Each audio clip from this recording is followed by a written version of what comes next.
You're watching Focal Point from WRAL News. Hispanic immigrants grew up in places very different than North Carolina. That doesn't excuse drunk driving, but it may help explain why so many drive drunk and help provide clues as to how to solve the problem. On that hot July afternoon in 2005, the Highway Patrol says Ramiro Gallegos and a friend stopped at this Mexican store on Highway 130 in Brunswick County to get more beer. Gallegos had been drinking all day. I just remember thinking, this is a nightmare. You know, who's drunk at 5 o'clock in the afternoon while we're trying to get on a family vacation? We need to educate folks that, this is just not an acceptable practice in the United States, and it won't be tolerated.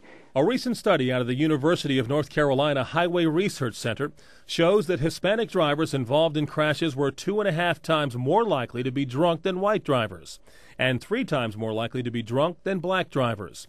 Hispanics also account for about 18% of all drunk driving arrests in our state, but less than 7% of the state's population.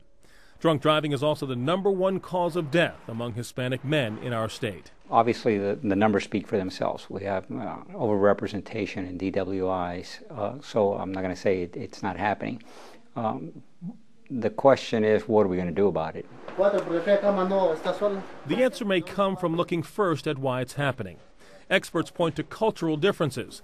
Many Hispanic immigrants don't speak or read English. Many didn't grow up driving their own cars, getting driver safety education, or living in communities with tough drunk driving laws and penalties. I think a lot of what we're seeing is just because they're not familiar with the rules, they're not familiar with the laws, they're just acting the way they've always acted in terms of what was culturally acceptable. This is my office. Greenville attorney Mario Perez says most of his clients are illegal immigrants with traffic citations, including DWI.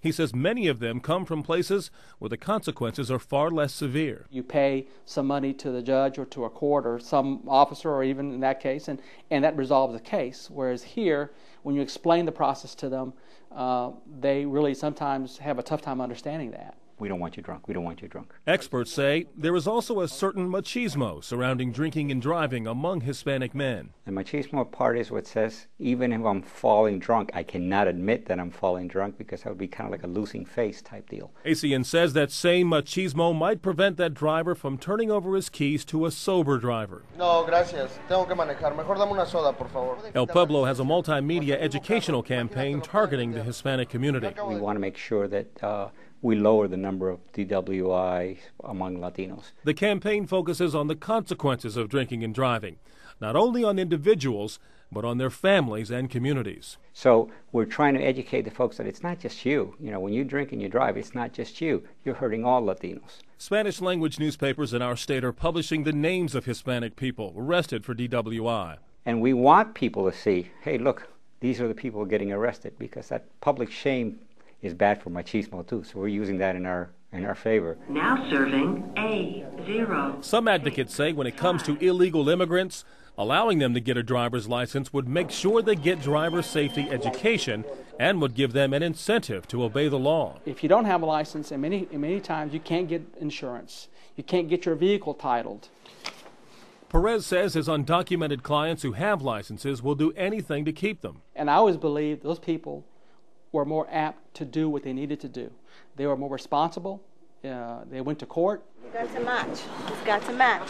But North Carolina has made it tougher for illegal immigrants to get licenses, requiring more documentation to get a license and using facial recognition technology to check identity. But it doesn't stop them from driving. That's going to be bad because people are going to start driving without a driver's license. I'm seeing people charged with an operator's license, with the insurance not being right, the car not being registered. So you're seeing a lot of that. Next, another reminder of the potential consequences when anyone drives drunk. And my world as I knew it is totally different now. And I didn't choose for it to be different. But I'm forced to live with it.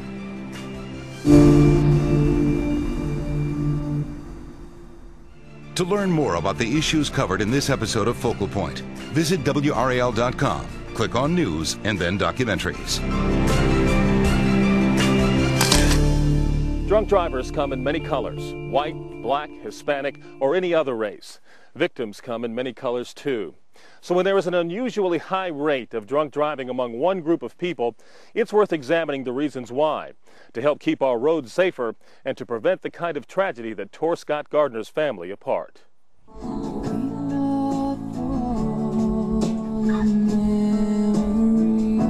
On July 16, 2006, exactly 1 year after the wreck, family members, rescue workers, law enforcement officers, and others gathered at the scene for a memorial service.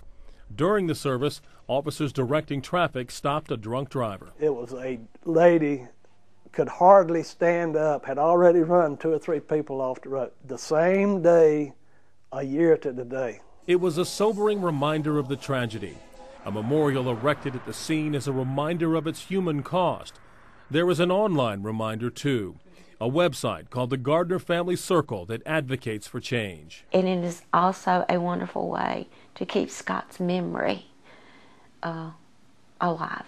Scott and Tina's children are living reminders of what happened. They're now being raised by Tina's parents. We can't do as good a job as Scott and Tina would have done, but we're going to do the very best that we can. And then there's Tina, alive but in a nursing home, unable to walk or speak. I still have Tina, but it's not the Tina that I used to have. I've got a new Tina, and it's just hard.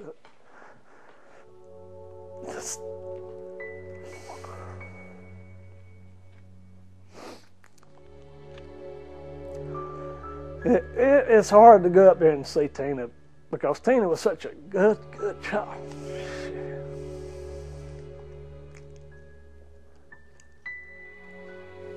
Life as we expected it was taken away.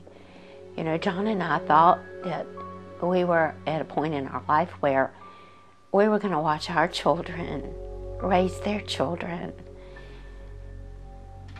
And that was all changed in the flash of a moment. Our tomorrow was removed.